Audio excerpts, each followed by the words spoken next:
ของเฮาบ่ได้เกี่ยวกับวันศีลวันพระเด้เป็นปกติซุมื้อเนาะบ่ได้ว่า8ค่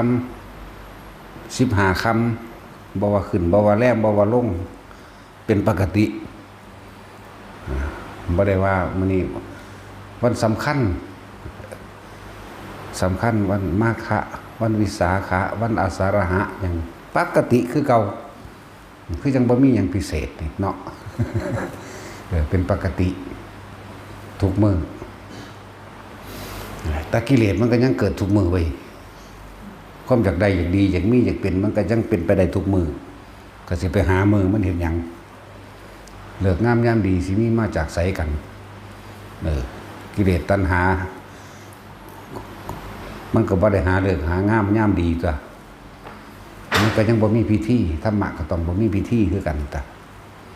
มันจังสิท่านกันบ่ซั่นบ่ท่านดอกเดือนหนึ่งมีวันพระอยู่4มื้อเนาะแรม8ค่ำกับแรม15ค่ำขึ้น8ค่ำหรือขึ้น15ค่ำสิละเอาเฉพาะมีเท่านั้นเด้อเดือนหนึ่งละอยู่แค่นั้นบ่ดีมาข้าวเดียวบ่เนาะนั่นแหละเมื่อพวกเข้าฝึกหัดกันเป็นปกติบ่มีมื้อใดพิเศษมันพิเศษอยู่ซุมื้อทุกมื้อเฮ็ดไปสะสมไป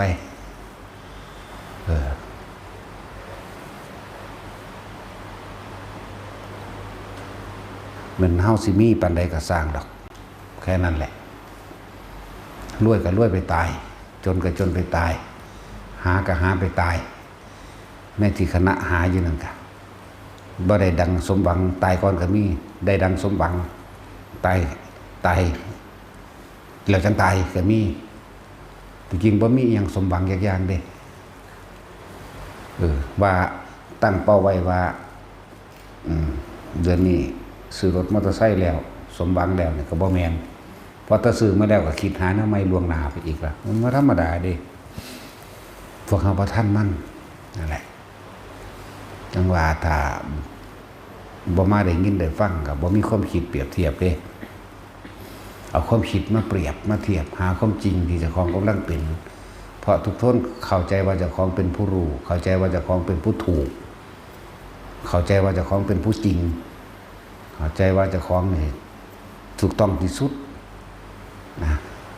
นั่นแหละคือมันบรรลุคำว่าบรรลุคือบ่จักหยังนั่นแหละในขณะที่เขามีชีวิตอยู่จังซี่หาไปบางทีก็เจ็บไข้ได้ป่วยไปนำเป็นไปนำเป็นอย่างไรเป็นเจ็บเป็นปวดเป็นป่วยแต่ว่าบ่ฮู้จักว่าเป็นทุกข์แบบใดบ่ฮู้จักทุกข์ดอกฮู้จักแต่อยากเศร้า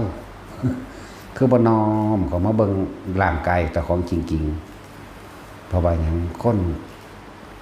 คิดเบิ่งตัวเองตะกี้โลดมีแต่หาอยู่หากินหาได้หามีหาเป็นหาสะสมอย่างเดียวคุยกันก็คุยเรื่องอีนั่นบ่ดีบักนี่บ่ดี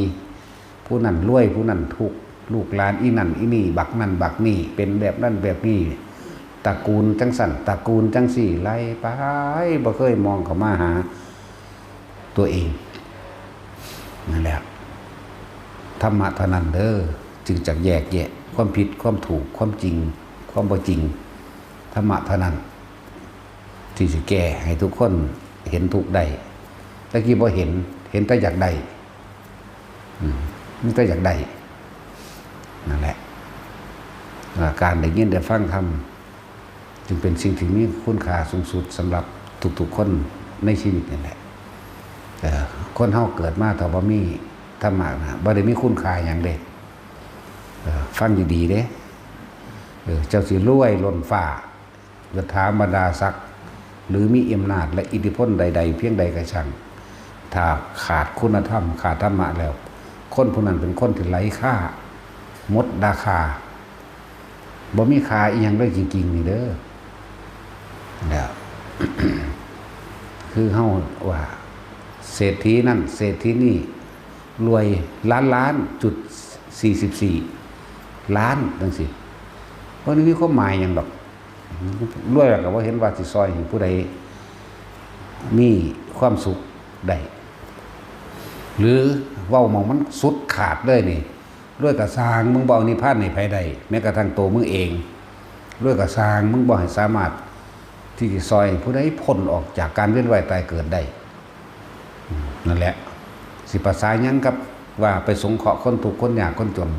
มึงก็ยังสงเคราะห์บ่ได้มีแต่หาแล้วก็ตายไปเป็นตระกูลตายไปเป็นรุ่นไปนั่นแล้วจึงบอกว่าจะไปเงิดเด้อคนรวยๆแต่ว่าไม่ช่วยคนอื่นแล้วก็การช่วยก็ต้องแบ่งออก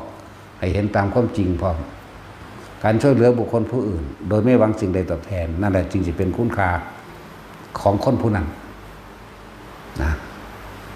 ช่วยเหลือโดยหวังสิ่งใดตอบแทนไม่ใช่ช่วยอันนั้นหวังกำไรเมื่อภายหน้าเหมือนกับที่มาบอกท่านถ้ำว่าท่านจะไปหวังผลในท่านอย่าไปแลกของหวังผลของการท่านก็คือเอามาแลกของนั่นแหละเอาของหน่อยมาแลกของหลายลงทุนลอยอย่างได้ล้านทั้งสั้นมันเป็นไปบ่ได้คือมันความเห็นมันผิดหลายอะไรอย่างเลยหรอกนั่นว่าธรรมะจึงเป็นสิ่งที่มีค่าสูงสุดสำหรับทุกชีวิตของมนุษย์ทั้งหลายอยู่แล้วแต่พอมีธรรมะเขาบ่ฮู้จักผิดฮู้จักถูกเขาบ่จักทุกข์เลย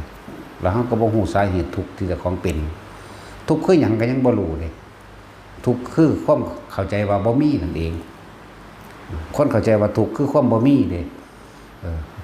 บ่มีหน้าหลายคือเขาบ่มีหน้าคือเขาบ่มีบ้านบ่มีสวนยางบ่มีรถบ่มีเงินหลายจังซี่เด้ทุกข์ของปุถุชนทั้งหลายที่เขาเข้าใจแต่ว่าทุกข์ของผู้กำลังเข้าสู่หนทางของพระอริยะทั้งหลายสิเข้าใจว่าทุกข์คือความบ่ได้ดังใจสาเหตุทุกข์คือความอยากได้ดังใจทุกข์เพราะว่าหยังทุกข์เพราะว่าเกิดทุกข์เพราะว่าแก่ทุกข์เพราะเก็บทุกข์เพราะว่าตายสาเหตุทุกข์ก็คือความตัณหาและอุปาทานนี่พวกเดินทางตามอริยสัจนะตามความจริงการเกิดเป็นทุกข์แก่เป็นทุกข์เจ็บเป็นทุกข์ป่วยเป็นทุกข์แล้วก็ตายเป็นทุกข์สาเหตุแห่งความทุกข์ทั้งหลายคือตัณหาและอุปาทานความอยากได้อยากดีอยากมีอยากเป็นแต่พวกนั้นบ่ฮู้จักทุกข์ของเขาคือกูบ่มีรถนะคันงามๆคือเขากูบ่มีเงินบ่มีทองหลายๆกูบ่มีกิจการหลายๆทุกข์ของเขาถูกแปลว่าจังซั่นนั่นแหละส่วนผู้สิเดินทางเข้าสู่อริยชนเรียกว่าโสดาปัตติมรรคโสดาปัตติมรรคผู้น้อมโสดมาฟังหนทางแห่งความหลุดพ้นพวกนี้สิเข้าใจแล้วบัดเริ่มเข้าใจเริ่มแยกคำว่าทุกข์ระหว่างทุกข์ของคนทั้งหลายกับทุกข์ของอริยะบ่ซั่นสิว่าทุกขังอริยสัจจังทุกขาสมุทัยโยอริยสัจจังทุกขานิโรธโอริยสัจจังบ่ความจริงของพระอริยเจ้าผู้ไม่เบียดเบียนอีกแล้วทุกพอเกิดนี่มีหยังก็ต้องหาอยู่หากินเลี้ยงอยู่ของไปซ้ำตายนั่นแหละทุกพอแก่มันเป็นหยังคือทุกพอแก่มันบ่อยากแก่อยากเฒ่าอยากชราทุกพอเจ็บไข้ได้ป่วยมันบ่ได้อยากเจ็บปวดป่วยทุกเพราะว่าพัดภาคจากสิ่งที่รักที่พอใจมันบ่อยากพัดภาคมันก็เลยทุกเพราะว่าตายมันบ่อยากตายมันก็เลยทุกเนาะ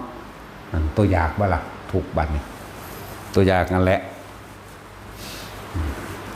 แต่ว่าถ้าเฮาฟังเกิดความเข้าใจน้อมรับเข้าไปบัดนี้เฮาหนีบ่พ้นสิ่งนี้เนาะนี่ปู่ย่าตายายของเฮาก็ตายมาแล้วหน้าตรงนี้เป็นของปู่หน้าตรงนี้เป็นของตากับยายเพิ่นไปไสล่ะเพิ่นตายโอ้หากินซ้ำตายมันแม่นของเพิ่นได้บาดว่าเด้พิจารณาใครควรซ้ำแล้วซ้ำอีกทำให้บ่อยทำให้มากจนเกิดความเคยชินก็ยอมรับของมันเองบัดนี้เฮาสิเข้าใจคำว่าทุกข์เพราะว่าเฮาหวังไว้หวังว่าไม่อยากแก่หวังว่าไม่อยากป่วยหวังว่าไม่อยากพัดภาคหวังว่าไม่อยากตายบัดนี้มันยอมรับทุกตัวนั้นคลายออกเองเด้มันยอมรับความแก่ห้ามไม่ได้เพราะเกิดแล้วต้องแก่ความเจ็บห้ามไม่ได้ความป่วยห้ามไม่ได้ความพัดภาคจากสิ่งที่รักห้ามไม่ได้เพราะบุคคลมันเป็นที่รักนั่นตายจากเฮาเองเฮาห้ามเขาตายบ่ได้ หรือเขาเองต้องตายจากบุคคลที่รักโอ้นี่มันก็เข้าใจของมันตัวเมื่อเข้าใจแล้วก็หาวิธีเป็นเครื่องอยู่ของเจ้าของเอง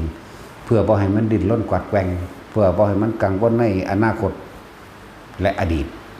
อนาคตคือไปตายบ่ให้กังวลกับความตายในอนาคตเนาะเวลาใดก็ตามตัวเวลาใดที่เขาบ่กังวลในอนาคตของตน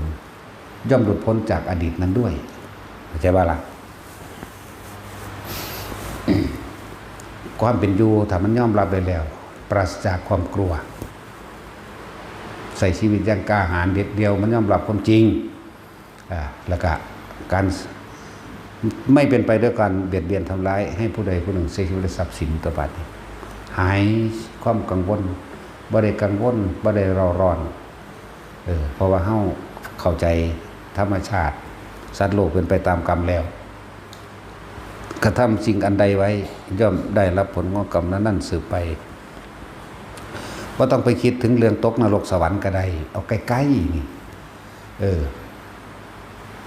ไปงานแต่งเขาเป็นหลักเกิบเขามากนี่ก็เอาละ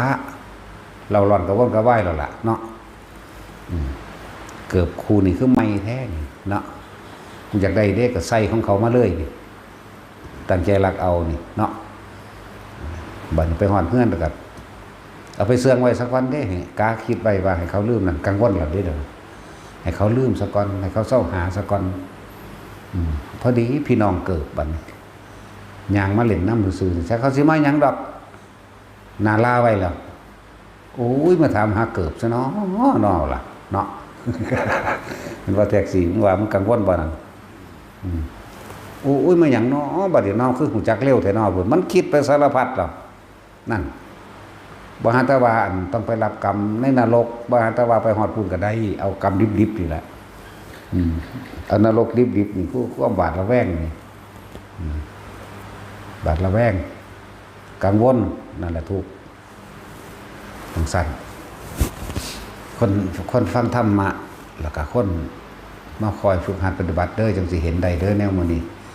เห็นนี่นะจังสิเห็นจังสิรู้สึกได้นะจังสิเข้าใจฉะนั้นพวกเข้ามามีโอกาสแล้วก็อย่าประมาททำไม่บ่อยทำไม่มากฟังดูเอา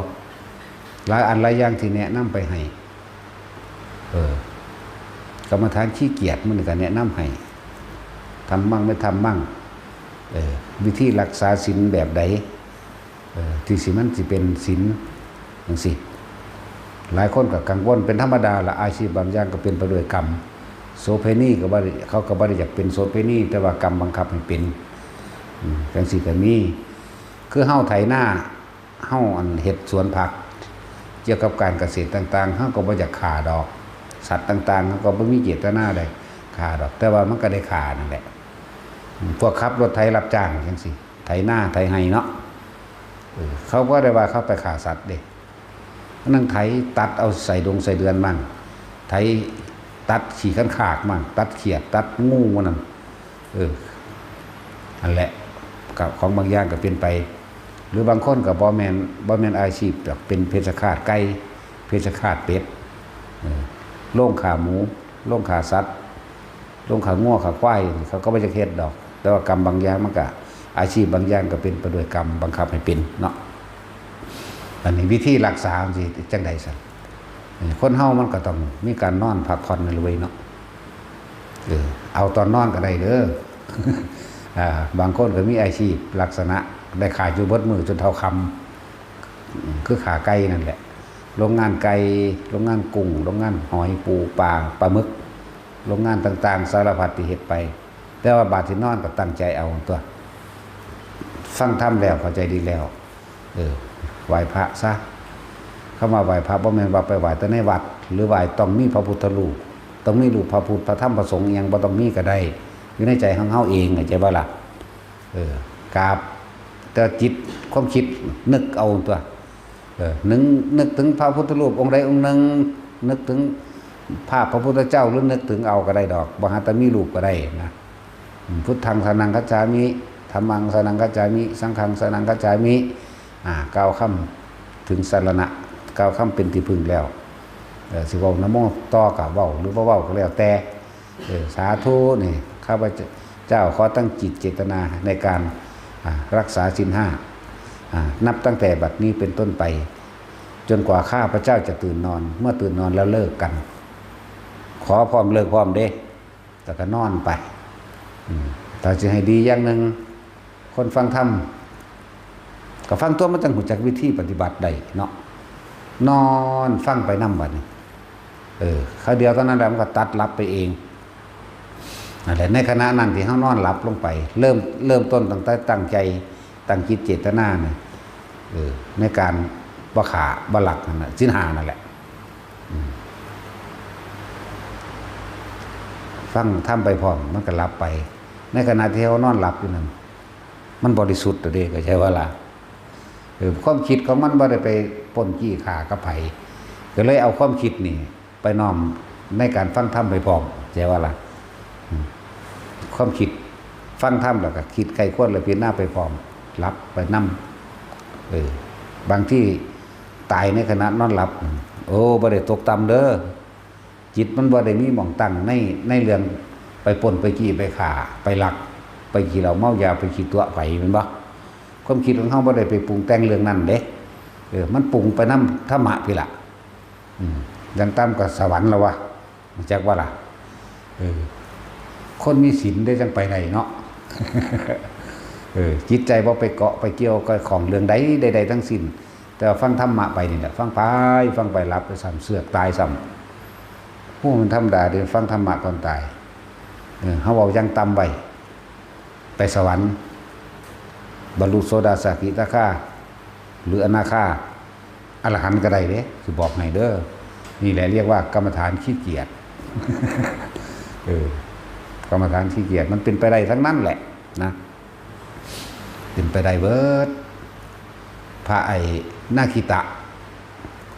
สมัยเพิ่นบ่ทันได้บวชเป็นคนขี้เหล้าเด้ขี้เหล้าฟังธรรมอยู่จักว่าล่ะไปฟังธรรมแบบเกิดความศรัทธาพวกนี้เป็นศรัทธาจริตบ่ได้คิดไปในข้างหน้าว่ากูสิปฏิบัติยากปฏิบัติง่ายบ่คิดไปเด้เรียกว่าศรัทธาจริตเพิ่นเชื่อเลยเอาขอบวชก็ให้บวชแล้วบาดนี้บวชเข้ามาแล้วก็ในใหม่ๆก็ฝึกหัดปฏิบัติอยู่เหมือนบ่ล่ะก็ได้ฌานสมาบัติ8สำเร็จอภิญญาของเด้ธรรมดาบ่ความรู้ยิ่งที่เหนือมนุษย์ทั่วไปนะเหนือปุถุชนแสดงฤทธิ์ได้ห้องเหินเดินอากาศมีกสินมีนั่นมีนี่เด้แล้วเพิ่นก็ทรงฌานเจริญฌานของเพิ่นไปอยู่นั่นแหละเป็นเครื่องอยู่ของเขาเจ้าเห็นบ่ทรงฌานเจริญฌานไป1มั่ง2มั่ง3มั่ง4มั่งอรูปฌานมั่งเฮ็ดไปเฮ็ดมา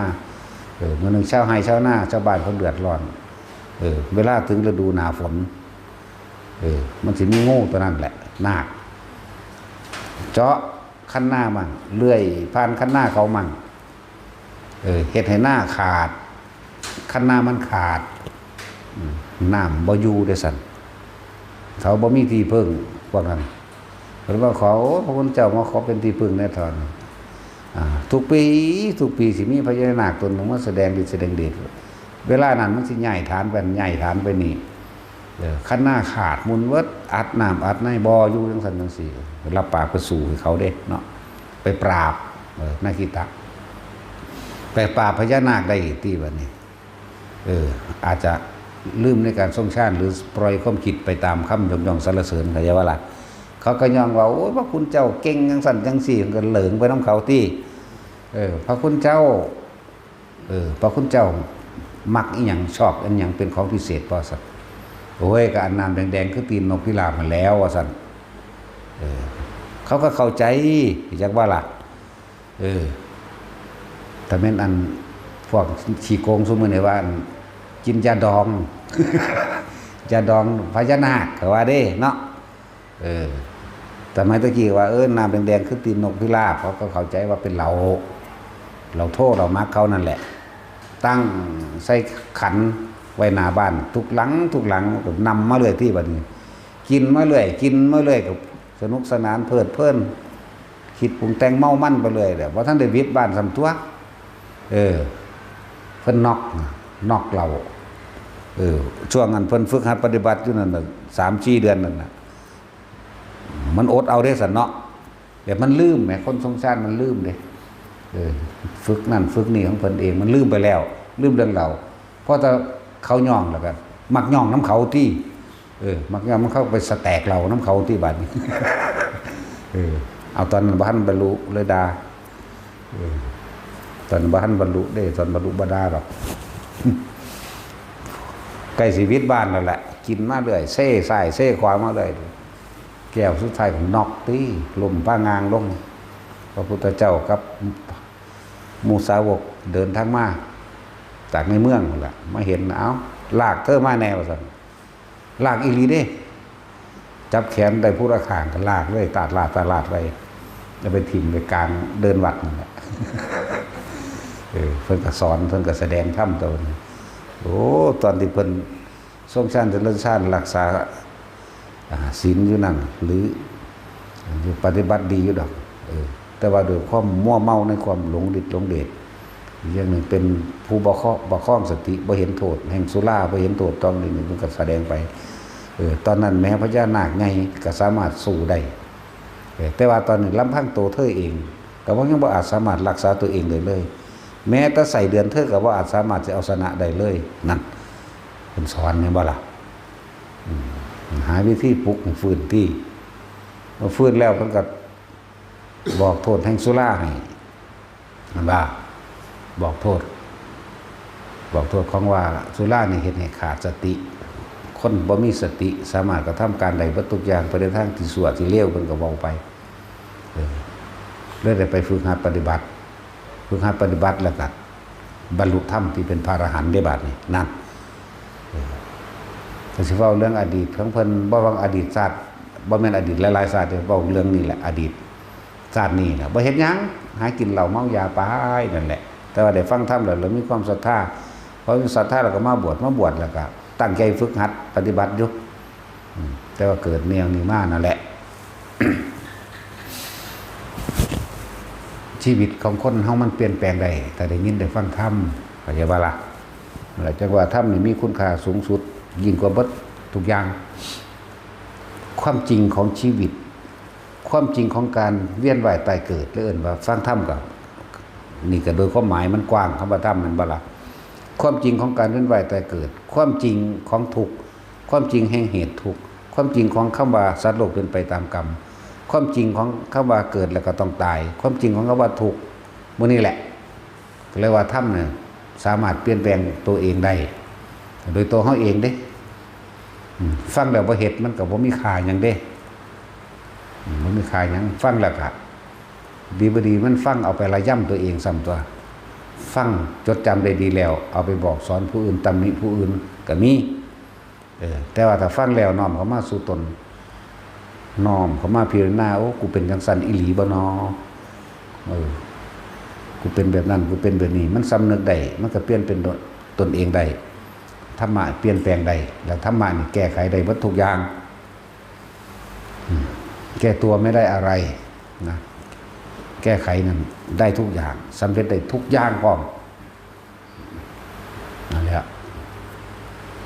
สามารถทำตนเองนำตัวเองออกจากทุกข์ได้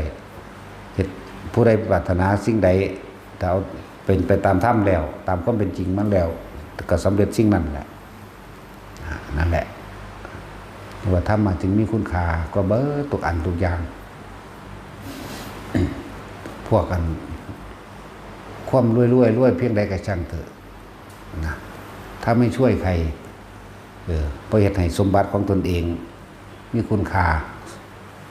ต่อผู้อื่นคุณค่าต่อตนเองนั่นแหละได้ก็บ่มีความหมายหยังมันก็รวยไปตายนั่นแหละมันสุดรวยไปหอดใส่ว่ะนะว่าที่คนรวยถ้ามีธรรมะประกอบมีความเมตตากรุณามุทิตาอุเบกขาไปในตัวบ่ถึงขั้นอรหันต์ดอกเข้าใจว่าล่ะก็มีในหันแหละซอยเหลือมักซอยเหลือคนโดยบ่หวังสิ่งใดตอบแทนคิดเห็นตอนตัวเองลำบากคิดเห็นตอนตัวเองทุกข์ยากคิดเห็นตอนหลายๆอย่างที่ตัวเองบ่มีกรุณาคือซอยเหลือเขาว่าที่ซอยเหลือคำว่าอุเบกขาก็มีในหัน คนที่ควรซอยก็ซอยคนที่บ่ควรซอยก็บ่ซอยเด้เขาว่าอุเบกขานี่มันต้องเป็นปัญญาเด้นี่ชักว่าล่ะต้องประกอบด้วยเป็นปัญญาพร้อมเด้ว่ามันซอยดะดาดเด้คนนี่ติดยาบ้าอยู่จังซี่โอ้คุณเรียกตนเมืองได้เอาให้มันจักหมื่นจักแสนมันก็ไปซื้อยาบ้าคือเก่าเด้จักว่าล่ะก็เบิ่งตัวอันนี้ควรอันนี้บ่ควรมั้ยจังซั่นแหละเอิ้นว่ามันต้องมีอุเบกขาเข้าไปนำต้องพิจารณาซะก่อนเห็นบ่ล่ะนั่นแหละ สำหรับคนรวยๆซอยคนก็ได้หลายช่วยเหลือบุคคลผู้อื่นให้มีชีวิตที่ดีขึ้นนะแต่ก็บ่อิจฉาริษยาภัยผู้ใดทำดีมาแบบใดก็สร้างก็สามารถที่จะร่วมยินดีได้ในทางที่ไม่ไปเบียดเบียนผู้ใดเด้คำว่ามุทิตาโมทนาบ่เห็นเป็นดีบ่แม่นเห็นดีด้วยเขาไปบ่ทุกอย่างเด้ต้องมีอุเบกขาเข้าไปนำเด้นั่นบ่ล่ะเขาไปลักของมาขายได้เงินหลายโอ้ดีบ่แม่นแล้วนั่นเด้ยกตัวอย่างอาจจะว่านี่เขาไปลักเป็ดลักไก่ลักงัวลักควายมาฆ่าปันกันกินโอ้ยดีสู้ๆมาแต่ไสวะกูกินน้ำแน่กูกินน้ำแน่บ่แม่นแบบนั้นเด้จักว่าล่ะนั่นแหละมันต้องมีอุเบกขามันต้องมีปัญญาเข้าไปแทรกซึมนำอุเบกขากับสัมปัญญาพุ่นล่ะจักว่าล่ะว่าปัญญาเลยก็บ่ผิดเด้อนี่นั่นแหละธรรมะจึงสามารถเปลี่ยนแปลงแก้ไขตัวเองได้นะนึงบอกว่าธรรมะนั่นแหละมีค่าที่สูงสุดแล้วในชีวิตบัดนี้เฮาไปเบิ่งโลกประเทศที่บ่มีธรรมะเนาะอิสราเอลฆ่ากันโหดเหี้ยมขนาดเลยเนาะมุนเบิดเมืองเขาโกรธเกลียดเครียดแค้นอิหยังกันขนาดนั้นเนาะนั่นแหละบ่มีเมตตานั่นแหละความเห็นแก่ตัวมีอำนาจพร้อมกับการเห็นแก่ตัวเท่าใดทำลายได้หลายมีอำนาจมีอิทธิพลบังคับข่มเหงผู้อื่นสารพัดและความรวยฆ่าเจ้าของเองนะเป็นจังซั่นพวกเฮาเบิ่งข่าวโลดต่างประเทศเขาฆ่ากันเป็นแต่ละตัวเนาะนั่นแหละสัตว์โลกเป็นไปตามกรรมอันหนึ่งก็เลยเฮาเบิ่งแล้วเฮาเกิดความรู้สึกสังเวชใจน่าสงสารทุกชีวิตทั้งผู้กำลังขาและผู้ถือขาเฮากะเป็นธรรมของเฮาเองเป็นความสะเทือนใจเป็นการสะท้อนกลับของเฮาเองเกิดมาแล้วนี่เฮาต้องมาพบภัยพิบัติต่างๆหรือสารพัดภัยในการเกิดต่างๆไปเกิดในประเทศอันบ่สมควรอปฏิรูปประเทศสวาโสจะไปเกิดในประเทศอันที่ไม่มีธรรมตั้งอยู่อยากบ่ล่ะอปฏิรูปประเทศสวาโสจะบ่คือปฏิรูปประเทศสวาโสจะปุเพจักตะปุญญตาเกิดในสถานที่หรือประเทศอันสมควรที่ได้เคยทำบุญไว้ในการก่อนอยากบ่นี่นั่นแล้วเพราะว่าหยังเพราะว่าเฮาให้ทานก็ให้โดยบ่หวังตอบแทนช่วยเหลือก็เหมือนกันมีเมตตามีกรุณามีเมตตาแล้วก็มีอุเบกขาแต่ว่ามันบ่ทันได้สิ้นสุดซื่อผลแห่งกุศลกรรมนั้นรับผลของมันเองนี่เป็นวิบากกรรมเป็นวิบากทางบุญเป็นวิบากทางดีทางกุศลก็มาเกิดในประเทศที่มีพุทธศาสนาจังว่าล่ะที่มีคำสอนพุทธเจ้าที่มีอริยสัจสี่สอนแสดงที่มีวิธีปฏิบัติต่างๆชาติก่อนทำกรรมใดไว้ชาตินี้รับผลกรรมนั้นเห็นบ่ทั้งกุศลกรรมและอกุศลกรรมถ้ามันหนักทางด้านอกุศลกรรมก็ไปสู่อปฏิรูปประเทศวาโสจะไปเกิดในประเทศอันที่ไม่สมควรเห็นบ่ล่ะอปุเพจักตะปุญญตาคือประเทศที่ไม่มีบุญประเทศที่ไม่มีเครื่องสงบระงับโดยธรรมเข้าใจบ่ล่ะทำกรรมรวมกันได้จังไปฆ่ากันบัดที่แรกถือกันดีอยู่เป็นประเทศเดียวกันอยู่แต่ว่าโดยความอยากใหญ่ของไผของมันแบ่งเป็น2พรรค2พวกประเทศเดียวกันฆ่ากันเองเห็นบ่ล่ะหลายๆประเทศตัวที่เห็นฆ่ากันเองเรื่องสั้นตัวเฮาสิเอาแบบนั้นบ่เอาหรือบ่เอาก็ช่างเถอะให้ทุกคนมันพ้นในศาสตร์นี้ได้เสมอกันเบิดบ่ได้เกี่ยวกับว่าไผสิเฮ็ดมาแบบใด ทุกคนสามารถทำตัวเองได้พ้นได้บ่แม่นผู้อื่นเฮ็ดให้ไหมมันบ่แม่นผู้อื่นเฮ็ดให้จังพ้นเด้ตัวเองทำเองเด้เป็นนั้นคือบ่มั่นใจในตนเองโลดสิเป็นล้ออีหยังเนาะทำดีที่สุดในปัจจุบันขณะศาสตร์นี้เดี๋ยวนี้แหละของทำเอาเองของบ่ได้ไปล้อความหวังจากบุคคลผู้อื่นไหมเป็นยังคือบ่ตั้งใจใส่ตัวเองมันได้ศาสตร์นี้โลดมาพบมาพอมาเห็นแล้วเนาะแล้ววิธีปฏิบัติเพิ่นก็บอกวิธีที่ง่ายให้เฮาหรอลมหายใจเฮาเองนะบ่มีผู้ใดบังคับเฮาให้หายใจสั่นใจยาวได้มีแต่ตัวเฮาเองบังคับเนาะบ่มีผู้ใดบังคับความคิดความเชื่อของเฮาได้เด้มีแต่ตัวเฮาเองได้บังคับแม่นบ่ล่ะทั้งสั้นตัวก็คือว่าตั้งใจใส่ตนเองโลดแม่นบ่บ่มีผู้ใดบังคับความคิดเฮาได้คือบังคับร่างกายเฮาเด้ร่างกายนี่ถ้าเขามีกำลังมากกว่าเขาก็บังคับผูกเข้าไว้ได้เขียนตีเข้าไว้ได้เห็นบ่ซะเขามีกำลังมากกว่าแต่ว่าความคิดนี่มันปัญญาอ่อนก็บังคับบ่ได้เด้นี่แม่นอยู่ในคราบของคนพิการก็บังคับความคิดบ่ได้เด้เฮาโตเฮาเองเท่านั้นได้บังคับเฮาเองแม่นบ่ล่ะนั่นแหละส่วนร่างกายนั่นบังคับกันได้อยู่แต่นั้นเมื่อได้ยินได้ฟังแล้วก็บังคับเจ้าของเองทั่วมาเกิดก็มาเกิดเองโดยความคิดโดยความเห็นโดยความเชื่อเจ้าของเองเนาะถ้าว่างความคิดว่างความเห็นว่างความเชื่อเจ้าของเองบ่ไหลไปตามความคิดมันก็บ่เกิดขึ้นตัวเนาะก็ไปสรุปความเห็นหยังนั่นแหละหมู่ภิกษุสงฆ์ได้โอกาสแล้วบวชเข้ามาแล้วมันสามารถทำได้เต็มที่เอามันเต็มที่นะบ่มีผู้ใดบังคับความคิดได้ของไผได้ดังนั้นตัวเองก็บังคับตัวเองตัวเฮาบ่ได้ไปกังวลกับการทำมาหากินคือเขาหรอกมั้ยตัดออกจากความกังวลหลายอย่างดอกมั้ยนั่นแหละกังวลภายนอกเรื่องอาหารการอยู่การกินเครื่องอยู่เครื่องใช้เครื่องสอนเลยบ่มีแล้วเหลือแต่เรื่องเครื่องผูกพันอยู่ภายในเท่านั้นแหละเหลือแต่สิ่งที่มันฝังอยู่ในความคิดฝังอยู่ในจิตในใจนะเห็นโทษของมันแล้วก็ทรงชาติเจริญชาติด้วยตนเองตัวอยู่ในลมหายใจนี่อยู่ในอุณาโลมนี่อยู่ในความรู้สึกในกายบนหัวมั่งอันนั้นมั่งนี่มั่งก็ว่าไปว่าจะยันนี้ออกจากฐานน่ะฐานที่ตั้งให้จิตนี่สำคัญเด้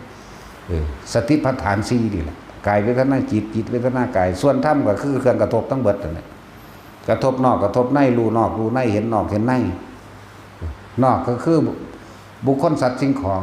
รูปรสกลิ่นเสียงที่นี่นอกตาเห็นหูได้ยินอยู่เดี๋ยวนี้ในก็คือความสิ่งที่มันไปฝังไว้ยึดมั่นถือมั่นนั่นแหละเห็นบ่ล่ะ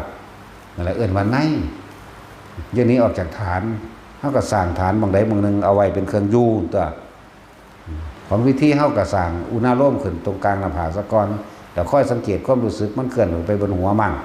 มันเคลื่อนมาทำกลางอกมั่งมันตึกๆตักๆอยู่น้ำเรือนร่างกายนั่นนี่คือจะหนีจากฐานมันนั่นแหละได้หนีจากฐานปักลงยังลงตั้งมั่นไว้ในกายเอิ้นสติปัฏฐานสติแปลว่าคิดถึงนึกถึงคิดฮอดคิดฮอดลมหายใจนึงคิดฮอดความรู้สึกในกายนึงเวทนาในเวทนาจิตเป็นผู้ควบคุมจิตกับผู้รู้กับจิตเดียวกันมันเป็นธาตุรู้แต่ว่าส่วนมากมันสิบ่ค่อยรู้สึกตัวเองมันไปหารู้สึกกับผู้อื่นพอใจกับบ่พอใจผู้อื่นพุ่นนั่นบ่ล่ะความรู้สึกของอุเบกขาก็คืออาการปิติที่มันแผ่ออกมาทางร่างกายเฮานี่เองฉะนั้นการทรงฌานเจริญฌานจึงมีผลในการเฝ้าสังเกตความคิดเจ้าของเองแต่เฮาบ่หยุดเฮาบ่นิ่งเฮาบ่เห็นความคิดเฮาเด้ก็เลยเอาลมหายใจเป็นตัวหยุดนิ่งมั่งเอาความรู้สึกในกายอยู่กลางหน้าผากมั่งหัวมั่งก็แล้วแต่มันจะเคลื่อนไปดอกอันนี้นะดีบ่ดีมีฤทธิ์มีเดชพร้อมตัวแนวหมดนี่จังว่ามีฤทธิ์มีเดชพร้อมแต่ว่าบ่ต้องห่วงดอกว่าสิติดบ่ติดดอกจังว่าล่ะหางคนไปเข้าใจว่าสิติดกูหังฤทธิ์เดชหลายตัวกูยังบ่ติดเนาะ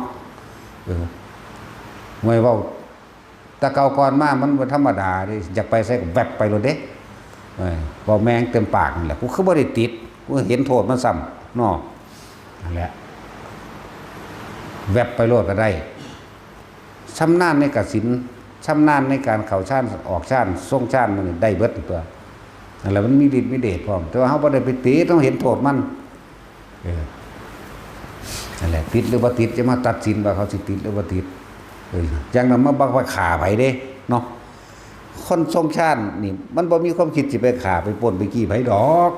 บ่แม่นเรื่องเลวร้ายดอกให้มันได้สักก่อนเถอะนะนั่นแหละบัดนี้เฮาก็แปลงใส่เอาตัวเนาะ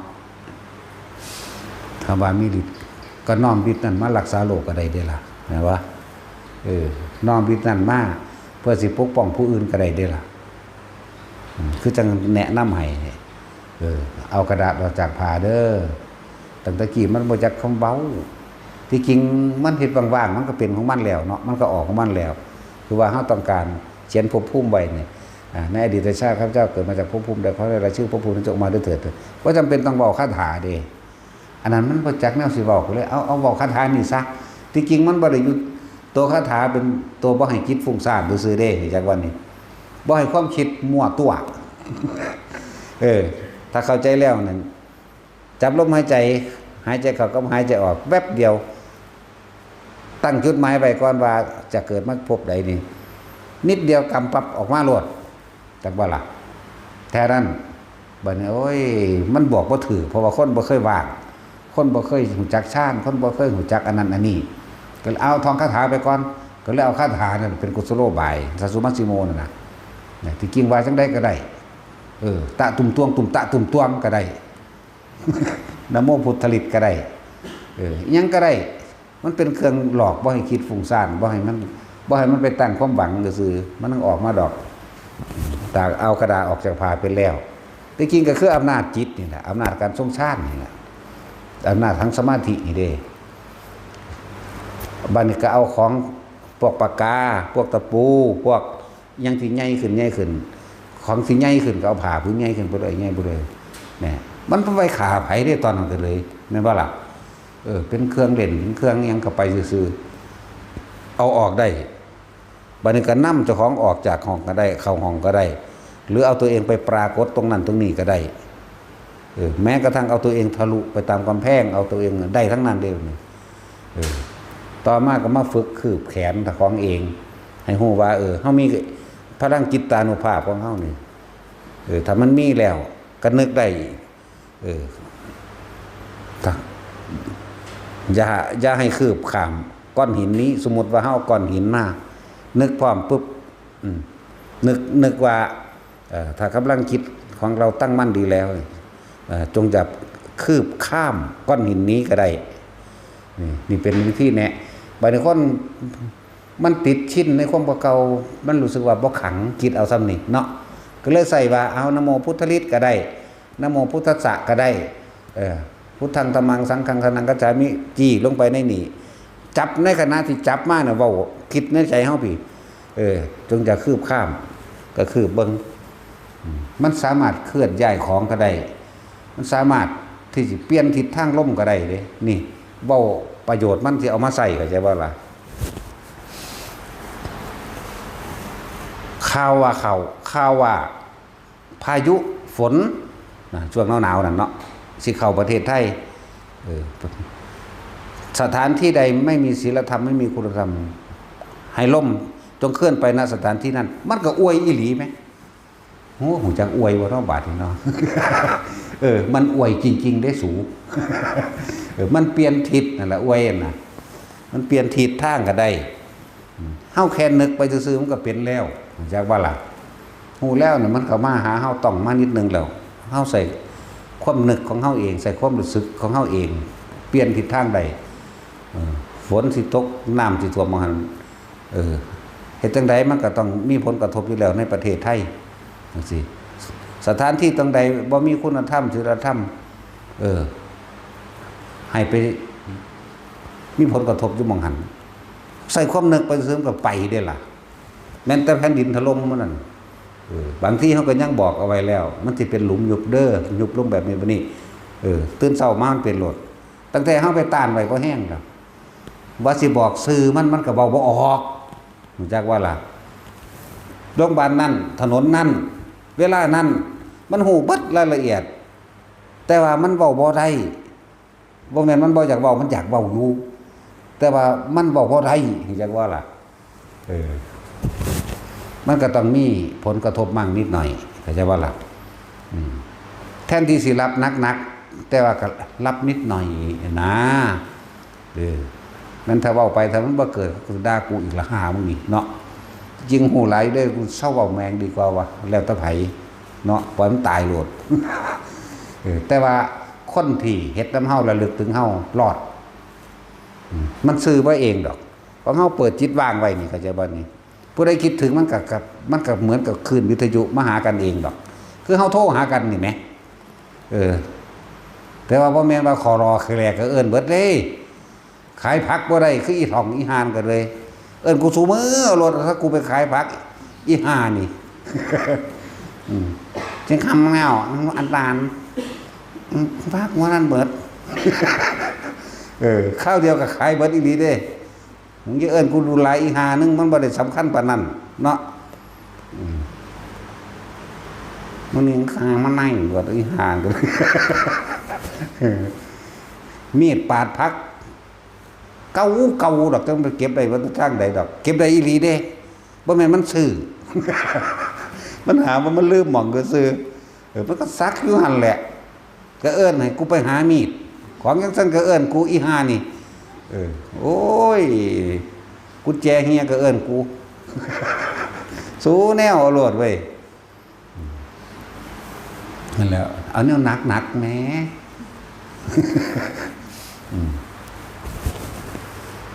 มันก็รู้ได้อยู่ได้ล่ะหลายอย่างก็ดอกป่วยที่สิตายยังสิเอานึกถึงมันก็มีวิธีของไผของเล่าในหันแหละผู้มึงป่วยสิตายทางอื่นตั้งแต่มันขาดออกจากไปดักกลางบ่แห้งเลยเด้เฮาก็ไปเอาเฮาก็ไปนำเอาคนของเฮา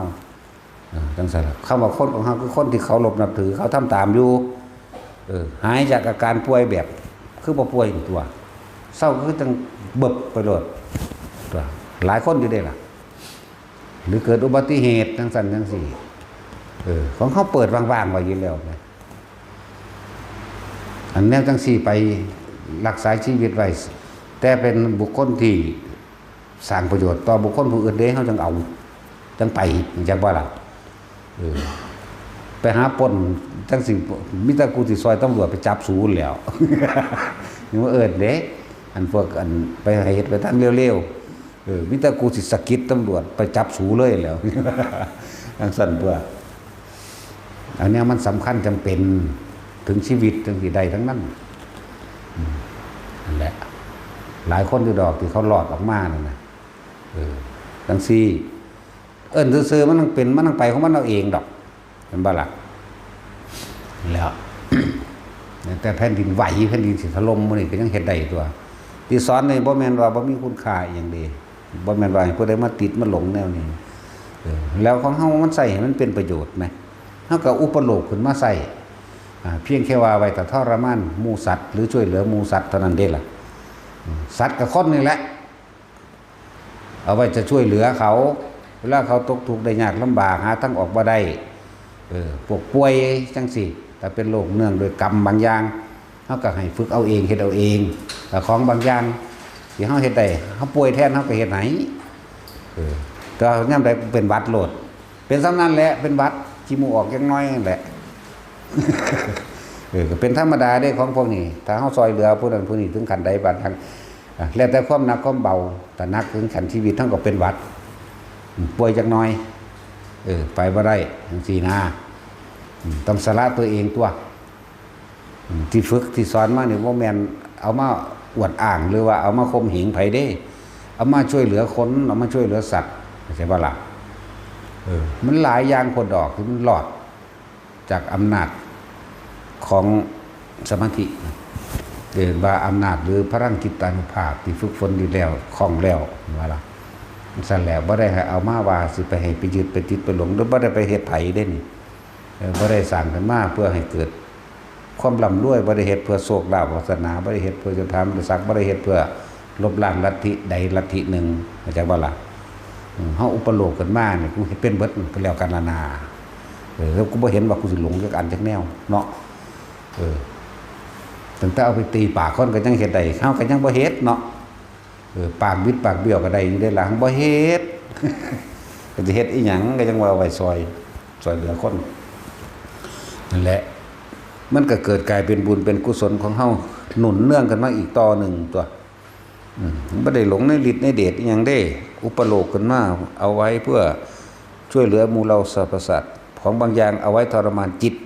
ความคิดของสัตว์ผู้นั้นของบางอย่างก็มันก็ต้องมีทั้งพระเดชและพระคุณไว้เนาะ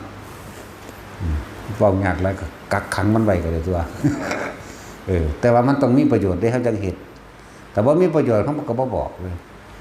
ส่งเสริมให้มันด่าซ้ำเอาผู้เขาตายโลดซ้ำตัว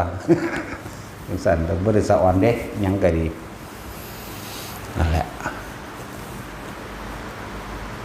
ที่ฝึกที่แนะให้นั่นน่ะเฮาก็ฝึกเล่นแต่เฮาสิจับเคล็ดลับมันได้เองดอกหลายๆอย่างแต่เฮาเล่นอยู่นั่นและทั้งเบิดนี่ก็คือการทรงฌานเด้น่ะเพ่งอยู่ในอารมณ์อันเป็นหนึ่งความคิดของเฮาบ่ไปทำลายเบียดเบียนผู้ใดผู้หนึ่งเสียชีวิตและทรัพย์สินนี่ล่ะแม่นบ่ล่ะฝึกแนวมานี่บ่มีผู้ใดตายเด้ล่ะบ่มีผู้ใดเสียหายนำเฮาบ่ได้เป็นบาปนะติดก็มึงติดโลดมันนั่งสิถิ่มเป็นดอกแม่นบ่ล่ะหลายคนอยู่ดอกที่เข้ามาคัดงานคัดก็คัดรถเป็นหยังคัดเจ้าของหั่นสิมายืนยันตัดสินเขาเฮ็ดหยังเนาะว่าตาผู้ใดสอนธรรมะนี่สิบอกให้เฮาสนับสนุนเบิดเลยสนับสนุนเบิดบ่เคยขัดแย้งเพราะว่าวิธีปฏิบัติมันเป็นร้อยๆวิธีพุ่นบ่แม่นวิธีเดียวนะบ่แม่นแค่ว่ากรรมฐาน40ในวิสุทธิมรรคบ่ล่ะบ่แม่นแค่ว่าตัดสิอานาปานสติมันหลายอย่างแต่ว่าหลักการหรือหลักสูตรที่ว่ามันมั่นคงดีเพิ่นก็เลยเอาอานาปานสติอย่าเอาแต่พระพุทธเจ้ามาอ้างหลายปานบ่เคยเห็นเพิ่นเนาะหางคนอ้างถ้าพระพุทธเจ้าอันใดบ่แม่นพระพุทธเจ้าเว้าบ่เอาซั่นไผสิไปหูยินมันตายเบิดแล้วพวกเพิ่นตายเบิดแล้วเนาะจังซั่นตัวเจ้าของก็เกิดบ่ทันอีกสอนไปโลดเป็นหยังสิไปหักล้างเฮ็ดหยังมันบ่ล่ะสอนไปตามวิถีที่ตัวเองสมควรสินำออกมาแสดงตัวเฮาบ่ได้ว่าดิล่ะเนาะทกเถียงกันเรื่องสร้างพระทกเถียงกันเรื่องสิทกเถียงเอาหยังว่าสิ่งทั้งหลายทั้งปวงบ่ควรก็ไปยึดมั่นถือมั่นสิเว้าเอาแต่พานิพพานเว้าบ่ได้ดอกเนาะแม่นว่าจังซี่เอาผู้ใดวาดได้เอาซึ่งลึงใส่กันจังซี่เพิ่นสิเข้าใจบ่ ก็เป็นธรรมดาเลยเว้ยคือการสั่งวัดสั่งว่าสั่งก็ต้องอาศัยใส่เงินตัวนี้บ่แม่นว่าบ่ให้จับเงินและทองจับหอดเพชรมันบ่ล่ะ ก็ต้องอาศัยใส่มันเป็นตัวเฮาบ่ได้เอามาเฮ็ดอิหยังก็สร้างแต่จะไปแก้ตัวหีแมงดอกจับเอาเบิดแหละเนาะ นั่นแหละหลายอันหลายแบบอันใดบ่แม่นคำเว้าพุทธเจ้าจังซี่พุทธเจ้าเอามาจากธรรมชาตินะแม่นบ่จังซี่บ่มีผู้ใดสอนเพิ่นเด้ธรรมชาติได้สอนเพิ่นเพิ่นก็เอาธรรมชาตินี่เด้ล่ะนรกสวรรค์มันก็มีของมันเองอยู่ซั่นผู้ใดทำเลวก็ไป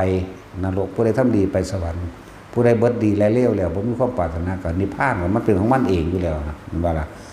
เพิ่นก็เอามาจากใบไม้นั่นแหละมันบ่ซั่นบางที่เห็นใบไม้หล่นคนเฮาก็แค่นี้เองตายคือกันเหมือนดูดังว่าใบไม้ร่วงมั่งเหมือนดังว่ามักม่วงสุกหล่นจากขวัญมั่งเนี่ยออกจากธรรมชาตินี่ล่ะนั่นแหละจึงบอกว่าพระปัจเจกไผสอนเพิ่นเด้อเนาะคือบ่มีพระพุทธเจ้าสอนนะนั่นแหละหลายอย่างอยู่ดอกนั่นแหละจังว่าถ้ายึดติดสิ่งใดสิ่งหนึ่งแล้วก็ย่อมมีความขัดของค่าซึ่งกันและกันเพราะว่าเชื่อความคิดตัวเองเสือความคิดเจ้าของได้นั่นจังเอามาตัดสินผู้อื่นว่าผิดว่าถูกแม่นบ่มีความเห็นว่าคำบอกผู้อื่นบ่จริงคำบอกผู้ดีจริงอย่างเดียวนี่นั่นเลยเอิ้นว่าเสือความคิดเจ้าของนั่นแหละสมัยพระปัจเจกผู้ใดไปสอนเพิ่นนะพระพุทธเจ้าบ่ได้สอนเลยเนาะเพิ่นคือใด เพิ่นเห็นใบไม้ร่วงลงซื่อๆเพิ่นก็บรรลุแล้วจังสิก็มีแหมบางองค์ก็นั่งอยู่ข้างสระน้ำ7 มื้อดอกบัวลมโพจากน้ำเริ่มบานไปตอนนั้นมื้อ2 มื้อ 3 มื้อมีแมลงผู้ผึ้งมากินเกสรต่อมาเริ่มเหี่ยวลงสีก็เศร้าหมองค่อยๆแห้งค่าเลยก็มีข้อหักก๊อกบรรลุแน่นั่นแล้วธรรมชาตินั่นแหละพระพุทธเจ้าเลยยังว่านั่นแหละธรรมะก็ดีสังขะกับตัวเองเลยมันไผวะเนาะแหละหลายอย่างบางคนก็เป็นบ้านั่นเขาย่องเนาะเขาย่องให้ดีเบตกับพวกนั้นพวกนี้ก็เป็นดีเบตกับเขาเนาะดีเบตหาแม่มันบอกตอนนี้ด่าพวกเดียวกันเด้งคือจะว่าเต้าหังบ่แม่นพวกเดียวกันนั่นแหละหมู่ภิกษุสงฆ์เฮามีโอกาสแล้วก็เอาเต็มที่โลดแค่นั้นแหละพวกอยู่นี่ก็ตายเบิดคือกันพวกเฮาก็ตายคือกันรวยก็ตายจนก็ตายแต่ว่าก่อนที่ตายเฮ็ดอีหยังไว้ขึ้นสิ่งที่ยึดไว้กับโลกหรือยังต้องเอาขึ้นเขาให้เบิดเด้เขาใดกับเขาดินน้ำไฟลมนั่นแหละฉะนั้นว่าแท็กซี่ร่างกายนี่สุดท้ายก็ต้องกลายขึ้นไปเป็นดินคือเก่าเด้นี่จึงบอกว่าแต่ละคนจะเสือความคิดแต่ของเด้อเอาลมเป็นเครื่องอยู่เอาความรู้สึกเป็นเครื่องอยู่กายเวทนาจิตเวทนากายรู้สึกตัวทั่วพร้อมนะรู้นี่ให้รู้ในความรู้สึกตัวนั่นแหละไม่ต้องไปรู้ภายนอกหรอกแม้นเรื่องภายนอกทำในว่าทำในธรรมของภายนอกจะปรากฏขึ้นเป็นเรื่องนิมิตต่างๆเป็นนิมิตเสียงคุยกันอิ่มหรือบอกเป็นเสียงเบากระซิบใส่หูเฮากระซางหรือห้องกากใส่หูก็ตามรู้แต่ว่าจะไปตามรู้ว่าเขาเบาเรื่องนี้รู้ว่าเสียงนี้เป็นแบบนี้แต่ว่าจะตามไปแล้วก็จะไปทำตามสักแต่ว่าได้ยินสักแต่ว่าเห็นนี่เขาทำในเรียกว่าทำในธรรมคือโลกกับธรรมในได้เนี่ยจากว่านี่โลกกับธรรมในโลกกับธรรมนอกนี่นินทาสรรเสริญสุขทุกข์ได้ลาภเสื่อมลาภได้ยศเสื่อมยศแม่นบ่ล่ะนี่โลกกับธรรมนอกโลกกับธรรมในก็อันนี้แหละมันสิพอใจหรือบ่พอใจมันสิย่านหรือมันสิบ่ย่านหรือมันสิตามสิ่งที่กระทบทั้งในจากว่านี่นิมิตต่างๆนี่แต่จึงบอกให้ผู้คนภาวนาเมื่อตาเอาเด้อถ้ารับตามันหลายโหด มันหลายอีหลีอันจังซั่นหมายถึงนิมิตต่างๆปรากฏขึ้นเป็นเรื่องเป็นเล่าบ่ต่างจากฝันสิ่งที่เฮาเห็นเฮารู้เห็นจริงแต่อย่านำเข้ามาว่าเป็นเรื่องจริงจึงบอกว่าเห็นจริงแต่เรื่องมันบ่จริงดอกนั่นบ่สัตว์เพราะว่าเฮาเชื่อว่ามันจริงนั่นคือเชื่อเจ้าของเฮาก็เลยต้องตามไปตามความคิดเห็นเจ้าของเฮ็ดไปตามความเห็นเจ้าของแต่ละความเห็นแล้วละเหตุผลมันเกิดบ่ได้เห็นซื่อๆนี่ได้ยินซื่อๆนี่โอ้ยมันหลายคือยังไงเด้ถ้าสิเว้าเรื่องนั้นนิมิตต่างๆอันเกิดจากภาคการปฏิบัติหลายคืออย่างมันจะเว้าเรื่องอดีตศาสตร์มันหลายแล้วเนาะแต่ส่วนมากต้องโลกบ่ได้เก่งบ่ได้ใหญ่ดอกต้องนรกอยู่นรกหลายกว่านะเกิดเป็นสร้างเกิดเป็นม้าเกิดเป็นหมาเกิดเป็นนกเกิดเป็นปลาพวกน่ะเบิ่งดูมันมีแต่อบายได้มากกว่าเดี๋ยวนี้แล้วคิดถึงว่าเพิ่นรู้ซ้ำนี่เพิ่นก็ยังตกต่ำอยู่บ่ล่ะน้อมใช้เจ้าของนั่นเลยเว้ยกูบ่ทันได้ยังปานใดกูสิบ่กว่านั้นบ่มันบ่แต่สิมันก็คิดใส่เอานั่นแม่นบ่ล่ะผู้ใดก็อันว่าเพิ่นเป็นนั่นเป็นนี่อันความเป็นนั่นเป็นนี่พวกเจ้าเป็นผู้ให้เป็นเด้แม่นบ่ล่ะคนทั้งหลายให้เฮาเป็นที่จริงเฮาบ่เป็นหยังเด้เนาะบางคนก็ว่าเป็นตาสั่งเว้าบ่ม่วนก็พวกเจ้าให้ข่อยเป็นตาสั่งเองพวกเจ้าให้ข่อยเว้าบ่ม่วนเองบางคนก็ว่าโอ้เป็นพระอริยะว่าซั่นกับพวกเจ้าให้ข่อยเป็นเองก็บ่ได้เป็นเด้เห็นบ่ล่ะ ให้เป็นนั่นให้เป็นนี่นั่นมันไปเสื้อเจ้าของว่าให้เขาเป็นเนาะคือบอกว่าถามเพิ่นเนี่ยเพิ่นเป็นหยังก็ยังว่ากูบ่เป็นหยังกูบ่ฮู้จักหยังก็กูก็บ่ฮู้คือกันว่ากูเป็นหยังเนาะแต่สิก็สิเป็นให้มันเป็นหยังตัวนี้นั่นแหละพวกนักปฏิบัติทั้งหลายจะไปสำคัญว่าตัวเองเป็นเด้นี่เน้นคือหยังนี่จะไปสำคัญว่าเจ้าของเป็นนั่นเป็นนี่เด้ไอ้ความเป็นมันพากันถกเถียงกันถึงเป็นบาปอันความเป็นนั่นแหละเป็นอริยะขันธ์นั่นเป็นอริยะขันธ์นี่เป็นผู้รู้มั่งเป็นผู้เป็นมั่งจะไปเป็นอยู่ซื่อๆโลดอยู่กับลมมั่งอยู่กับความรู้สึกในกายมั่งหน้าลมกลางหน้าผากบนหัวกลางอกหรือความรู้สึกอันใดหนึ่งอย่าหนีออกจากฐานที่ตั้งแห่งจิตคือกายกายเวทนาจิตเวทนากายแต่ว่าตัวนี้เฮาเอาไว้มาไว้จุดเดียวจุดกลางหน้าผากเป็นเบื้องต้นซะก่อนเดี๋ยวมันสิเลื่อนขึ้นไปบนหัวนึงนางอยู่บนหัวนั่นแหละนิ่มๆนุ่มๆเนิบๆนาบๆบางทีมันก็สู้ทำกลางอกโลอยู่กับมีแหละแต่เฮาสิน้อมไปทั้งใดมันก็ได้ทั้งมันทั้งเบิดนั่นแหละแต่เฮาก็บ่อยากให้ออกจากนอกกาย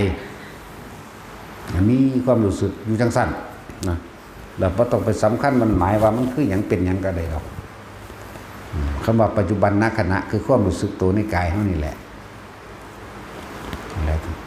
แต่ของพวกนี้สิน้อมไปทางฤทธิ์ก็ได้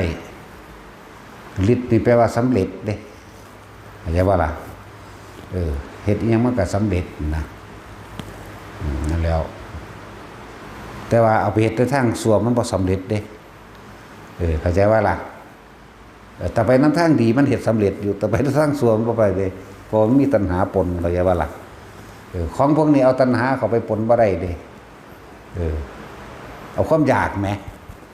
ถ้าไปปนบ่ได้เด้วางจิตเป็นกลางจริงๆเด้มันยังเฮ็ดได้เข้าใจว่าล่ะกลางบ่หักบ่สั่งไม่รักไม่เกลียดหวังสงเคราะห์หรืออนุเคราะห์ผู้ใดผู้หนึ่งยังสิได้จังว่าล่ะแต่ว่าหวังสิไปเอาเขามาเป็นเมียนี่บ่ได้เป็นผัวนี่บ่ได้เนาะแท็กซี่เฮ้ยถ้ามันเฮ็ดได้กูเอาหลายแล้วป่านนี้ผู้ใดก็สิมาฝึกเอาหาแนวจังซี่ซั่นนั่นตัวแนวมันเป็นเลื่อนรถเนาะเอ้ยธรรมดาว่ารถได้สิสู่รถแห่งกามในโลกนี้เนาะเห็นว่าซั่นโลกนี้บ่มีหยังสิสู่รถแห่งกามเด้ถ้าผู้อยู่เหนือโลกแล้วจังเห็นโทษแห่งรถแห่งกามเนาะนั่นแหละถึงพากันเกิดกันตายอยู่กันเดียวนี่ตัวมันบ่ซั่นฆ่าผู้อื่นก็ได้ฆ่าผู้ที่เจ้าของมักก็ได้ฆ่าเจ้าของเองก็ได้มันว่าซั่นมันธรรมดาเด้พลังแห่งรักใคร่นี่เห็นบ่เพลงอันเขาแต่งไว้หินเหล็กไฟอยู่เนาะพลังแห่งรักใคร่มันบัญชาให้คุณทำอันไรก็ได้ทุกอย่างแม่นความเขาได้นั่นมันเป็นธรรมะได้นั่นพลังแห่งรักใคร่นะบังคับให้เฮาเฮ็ดจังได๋ก็ได้ทุกอย่างแม่นความเด้ขนาดว่าเมียกูแม่นบ่ล่ะผัวกูแม่นบ่ล่ะแต่ว่าถ้าบ่ได้ดังใจแล้วบังคับให้เขาเฮ็ดนั่นก็บ่ได้ดังใจบังคับฆ่าเขาก็มีฆ่าเจ้าของประชดเขาก็มีเนาะฆ่าเจ้าของประชดเขานี่ดีอยู่แม่นบ่ต้องไปฆ่าผู้อื่นดอกบาปหลายฆ่าเจ้าของนั่นโลดชั่วหลายก็เลยบ่คือเฮาได้ฆ่าแมงผู้อื่นได้กูในจังซี่ว่านก็เว้าอยู่ในเรื่องนี้ไปหันไปนี่บ่ย่านเขาฆ่าบ่เขาว่าเอามึงบ่คิดสิฆ่าเขาเลยบ่วะมันเป็นซั่นเด้คนมันยอมเนาะคือเฮานี่บ่ได้ยอมคนเด้แต่ว่าแม่นลักษณะคนเด้ว่าแปลกบ่ฟังงงบ่เฮานี่ย่านเจ้าของเป็นที่สุดเด้บ่ได้ย่านผู้อื่นแต่ว่าบ่แม่นนักเลงบ่แม่นว่าไปในทางแบบนั้นนะเขาจะว่าล่ะเพราะว่าเฮาเฮ็ดอีหยังไว้ก็สร้างตัวเฮาได้รับเองคือเก่าแม่นี่แหละความย่านเจ้าของกูย่านกูฆ่าคนนี่แม่คือจังซั่นแหละกูบ่ได้ย่านคนฆ่าเด้อแต่กูย่านกูฆ่าคนนี่นะเห็นว่าแท็กซี่แต่ถ้ามารังแกทำไรเปลี่ยนกูก็ฆ่าแมงอีเด้กูบ่ได้ฆ่าเด้เจ้าของกูก็ฆ่าผู้อื่นบ่เด้เนาะ คนปฏิบัติธรรมจากว่าอะไรเฮาบ่ทำลายเบียดเบียนผู้ใดแต่ว่าเฮาก็บ่ยอมผู้ใดมาทำลายเบียดเบียนเฮาเหมือนกันจากว่าล่ะคือเด็กน้อยมันถามผู้นั้นผู้นี้มันรังแกผมแหมเฮ็ดจังได๋ว่าซั่นถ้ามึงน้อยกว่าเขามึงอ่อนแอกว่าเขามึงไปออกกำลังกายฝึกร่างกายแข็งแรงซะก่อนเด้อแล้วมึงก็ไปซ้อมมวยไปฝึกวิธีการต่อสู้แต่มึงคิดว่ามึงสู้ได้แข็งแรงร่างกายฝึกแรงมึงตีปากแมงโลดว่ะถ้ามันเป็นตามความเป็นจริงคือเขารังแกเข้าใจบ่นี่แต่ว่าบ่แม่นเอาไปรังแกเขานะนี่ต้องฟังให้ดีๆเด้จังซั่นเฮาบ่ไปรังแกไผดอกแต่ว่าเฮาก็บ่ยอมไผรังแกจังซั่นก็เป็นความจริงนะของบางอย่างความสงบบางอย่างก็บ่แม่นว่าสิมาใส่แต่ธรรมะเด้บ่แม่นว่าใส่แต่พุทโธเด้บ่แม่นว่าใส่แต่สิเอาศีลธรรมหรือเมตตาใส่กันเด้ความสงบหรือปกติสุขบางอย่างก็อาศัยการขาเด้เฮาเอาตามความเป็นจริงนี่แหละโลกก็อาศัยแบบนั้นเห็นบ่ล่ะจังซั่นแต่ว่าถ้าโดยธรรมตามความเป็นจริงมันก็บ่ผิดหลายผิดหน่อยโดยธรรมโดยส่วนร่วมโดยคนหมู่มากบ่แม่นโดยความเห็นแก่ตัวบ่แม่นโดยความโลภบ่แม่นเฮ็ดโดยการเงินการคั่งเข้ากระเป๋าเจ้าของเห็นบ่ล่ะเราทำเพื่อปกป้องตนเองเราทำเพื่อทำให้เกิดความสงบแค่นั้นเราไม่ได้ทำเพื่อที่จะเอาของบุคคลผู้อื่นมาเป็นของเราเข้าใจว่านี่ศึกษาให้มันดีเถอะนะพระมโหสถเพิ่นก็ขาคือกันนั่นแหละ แต่เพิ่นบ่ได้ขาเพื่อที่จะตัวเองเป็นใหญ่เด้เพื่อที่จะให้เกิดความสงบหรือจากสงบแล้วก็ค่อยๆประสานสมานมิตรให้เกิดขึ้นโดยธรรมเพิ่นบ่ได้เพิ่นที่จริงถ้าเพิ่นสิยกกองทัพไปตีเอาโลกทั้งโลกนี่ได้เลยพระมโหสถนี่101เมือง101เมืองสู่เมืองของวิเทหราชบ่ได้จักบ่ล่ะเพราะว่าเพิ่นมีปัญญาจังซั่นแหละเพิ่นลบชนะเบิดในดอยเมืองแต่ว่าเพิ่นบ่ยึดเมืองเข้าใจบ่เพิ่นเพียงแค่ว่าต้องการสั่งสอนว่าโลกสมควรที่อยู่ด้วยความสงบแล้วก็เพียงแค่ว่าทำมาหากินมีความเอื้อเฟื้อเพื่อแผ่เมตตาแบ่งปันซึ่งกันและกันพอทุกคนเกิดมาโดยเพียงแค่รอวันตายเท่านั้นบ่มีหยังเกินนี้เป็นหยังคนที่มียศถาบรรดาศักดิ์และอำนาจคือบ่ใส่อำนาจไปในทางที่เฮ็ดให้เกิดความประสานสมานมิตรเฮ็ดให้เกิดสันติสุขเพียงแต่ว่าคือบ่พัฒนาการทำมาหากินพี่แหมไปพัฒนาหาแมงบ่อาวุธแม่นบ่ล่ะพัฒนาพันธุ์ข้าวต่างๆหรือพืชพันธุ์การเกษตรต่างๆเนาะพัฒนาทางนี้แบ่งปันความรู้ทางนี้พัฒนาในการ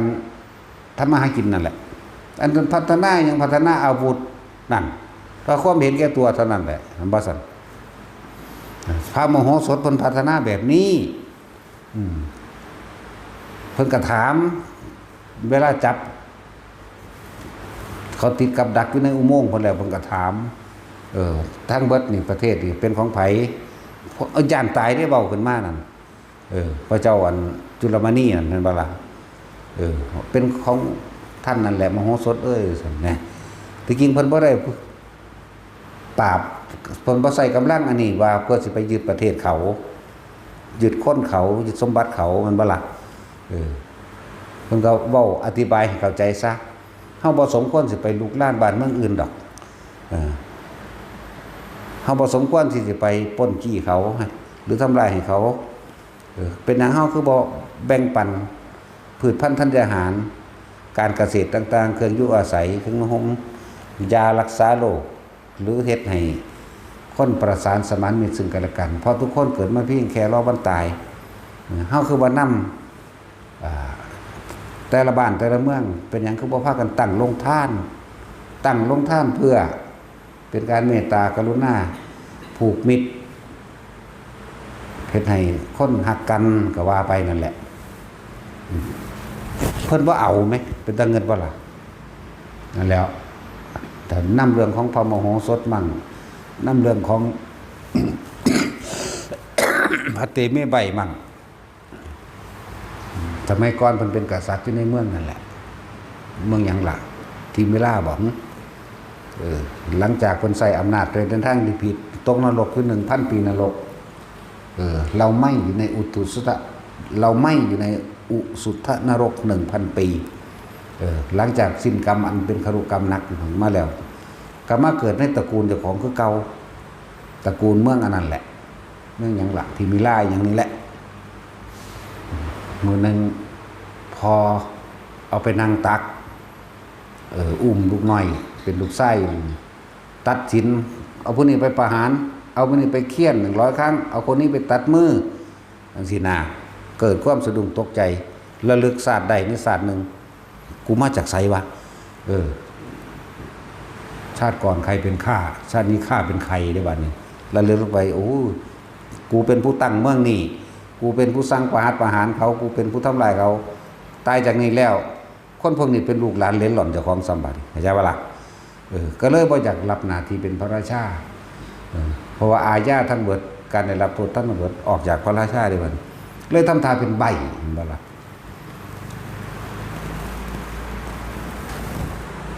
เลยทำท่าเป็นใบ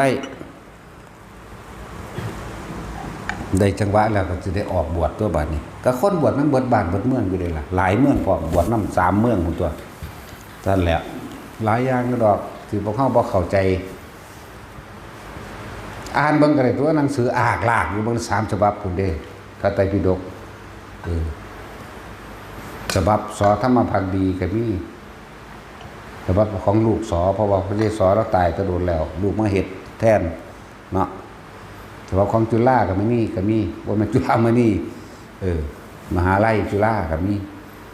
แล้วก็ของอีหยังล่ะเล่มสีน้ำตาลก็มีมกุฏ3 ฉบับอ่านแมงทั้ง3หมดตัวรับรองว่ามีปัญญาแตกฉานขึ้นมาเบิดนั่นแหละไผก็ดีเหลือแต่ว่ากูสิเฮ็ดบ่นี่รู้ไปหมดแต่อดไม่ได้เนาะนั่นแหละเพราะมันเป็นเรื่องธรรมดาไงว่าฟังซ้ำใดซ้ำหนึ่งบ่ได้เข้าใจง่ายเด้ของเฮาเฮ็ดมาทั้งชีวิตนี่ศึกษาใครควรแต่เดี๋ยวนี้ก็ยังอ่านอยู่มันชื่อบ่ได้แต่ก่อนชื่อได้เบิดทุกโตทุกอักขระ 84,000 ปฐมขันธ์ชื่อได้เบิดแต่นี่ลืมเบิดก็เลยบ่ฮู้ว่ากูเป็นหยังสูนั่นแหละลืมแต่เวลาสิเว้ามันทั้งเว้าขึ้นมาโลดนั่นแหละมันอยู่ในปัจจุบันบางทีมันขาดกันนี่อดีตอนาคตแต่เดี๋ยวนี้บ่ล่ะบ่เป็นแมงอย่างดอกเดี๋ยวถ้าไผสิให้เป็นเนาะผู้ใดให้เป็นหยังก็เป็นตามผู้นั้นอยากให้เป็นนั่นแหละแต่ว่าโตเฮาบ่เป็นผู้ใดอยากให้เป็นหยังก็ใส่ซื่อมันเอาจังว่าทุกคนฝึกหัดไปล้วนแล้วถ้าเป็นประโยชน์ต่อเจ้าของได้ฮะนี่เนาะบ่ได้เป็นประโยชน์กับพระพุทธเจ้าองค์ใดดอกทั้งที่เพิ่นพยายามความเสื่อมถอยน้อยลงแห่งการแสดงธรรมย่อมไม่มีแด่องค์สมเด็จพระสัมมาสัมพุทธเจ้าทุกพระองค์บ่มีสำหรับเพิ่นแต่ว่าประโยชน์อันใดที่สัตว์ทั้งหลายกระทำตามหรือไม่กระทำตามตถาคตไม่ได้มีส่วนเกี่ยวข้องอาคาตาโรตถาคโตนี่เราตถาคตเป็นแต่เพียงผู้บอกทางเท่านั้นเข้าใจว่าละบาดเพิ่นบ่มีส่วนใดส่วนเสียเด้ปฏิบัติดีเพิ่นได้ดีนำบ่แม่นแต่ของนั้นได้เองเห็นบ่ล่ะปฏิบัติเลวก็เพิ่นได้เลวนำก็บ่แม่นอีกเพิ่นเสื่อมเสียชื่อเสียงก็บ่แม่นอีกเพิ่นบ่มีชื่อเสียงเห็นบ่ล่ะนั่นแหละล้วนแล้วถ้าเป็นผลของตัวเองทั้งเบิดเด้บ่แม่นเพิ่นแม่พุทธเจ้าขนาดว่าเกิดยากที่สุดคนนี่ก็ว่าเกิดยากคักแล้วแม่นบ่ล่ะพุทธเจ้าเกิดยากกว่าคนอีกนับประมาณเท่าบ่ได้นั่นแหละทั้งสั้นแล้วอันพวกฟังอยู่ซุมื้อนี่บ่คิดว่าเพิ่นบ่เบื่อว่าอันเว้าอยู่ซุมื้อเนาะคือมันเว้าแท้หรือว่าโอ้บอกว่าม่วนกูสั้นเนาะสั้นกับผูกคอตายโลดนั่นแล้วบางคนมากมาให้ค่าโอ้ดีหนีไปซ้ำบางคนก็ด้อยค่าบ่ดีบ่ถูกใจกูหนีไปซ้ำเนาะ แต่เรายังอยู่เหมือนเดิมอยู่ตรงกลางนั่นแหละพวกเจ้าว่าคิดว่าเพิ่นบ่เมื่อยปากเมื่อยศพว่าคือเว้าซุมื้อเลยเนาะบ่เว้าก็ได้เด้เนาะถึงสั้นแล้วอันผู้ฟังมันสิได้ทำได้แล้วงัดออกมามีแต่เอาประสบการณ์กับจริงของบางอย่างบ่เคยมีบริการนำออกมาแสดงเขาก็แสดงได้นั่นแหละให้เห็นมาเอาประโยชน์ใส่ตนเองเด้บ่แม่นว่าเอาโทษจังว่าล่ะเฮ็ดไปฝึกไปอันใดเขาบ่สอนกูก็นำมาสอนแมงเบิดมีหลายกว่านี้เด้แต่เครื่องเล่นซำนี้ก็บ่แห้งแล้วล่ะยังบ่ทันได้คล่องอยู่เนาะคืบมือนี่คืบเพื่อหยังบอกไปแล้วสามารถเคลื่อนย้ายสิ่งของนั่นนี่ได้ทั้งเบิดป้องกันภัยให้ผู้อื่นก็ได้แม่นบ่ล่ะเอากระดาษออกจากผ้าสามารถเอาตัวเองไปพูนไปพี่ก็ได้นั่นแหละนี่คือหม่องใส่มันต้องย่านกูหลงดอกเพราะว่ากูหลงอยู่แล้วเนาะแต่มันสิบ่เกิดมันนั่งเว้าอยู่นี่บ่ขนาดบวชนำพระพุทธเจ้า3,584,392พระพุทธเจ้าองค์นี้บ่ได้บวชนำเด้นี่องค์พระโคดมนี่จากบัดนี้คำว่าบ่ได้บวชนำหมายถึงว่าเอหิภิกขุบวชออกจากปากเธอจงเป็นภิกขุมาเถิดทำมาเรากล่าวดีแล้วหนวดแล้วเข้ากับปงเอาเองเลยผมเลยหนวดมันก็โกนเอาเองอ่ะแหละว่าแม่นโกนตรวจเลยมันสั่นมันหายไปเลยใจว่าล่ะว่าแม่นเอามีดโกนมาถากผ่าเลือดร้อยมาจากกลางหน้าผากาดพุ่นจักว่าล่ะบวชมาขนาดนั้นแล้วยังมานั่งเว้าอยู่นี่บ่ได้ดีเด้เนาะอันที่ได้บวชปลายสมัยนี่นับบ่ได้เด้คำว่าปลายสมัยของพระโคดมเฮานี่เฮาบวชปลายสมัยเข้าใจว่านี่หมายถึงพระองค์ตายแล้วนี่บวชมากกับนับศาสตร์บ่ได้คือกันแหละแน่นี่หากบ่ได้บวชตรงๆกับเพิ่นแหมในศูนย์ได้บาดฟังเข้าใจบ่ได้นี่มันจักเอหิภิกขุบ่โอ้ยผมบ่มีสมองอันที่กับองค์อื่นๆนั่นน่ะนับบ่ได้เด้เท่าใดล้านโกฏได้รู้จักบ่นี่มันธรรมดาเด้พญาคอนล้านโกฏพุ่นเด้มานับกับพระโคดมซะอีกอยู่ในล้านโกฏนั่นแหละบ่ได้น้อยเด้เนาะโอ้ย80ประสงค์ไขนี่เลยนั่นก็ยังมีอีกเด้มันธรรมดาเด้ขี่ม้าคักๆเอาสมาทาน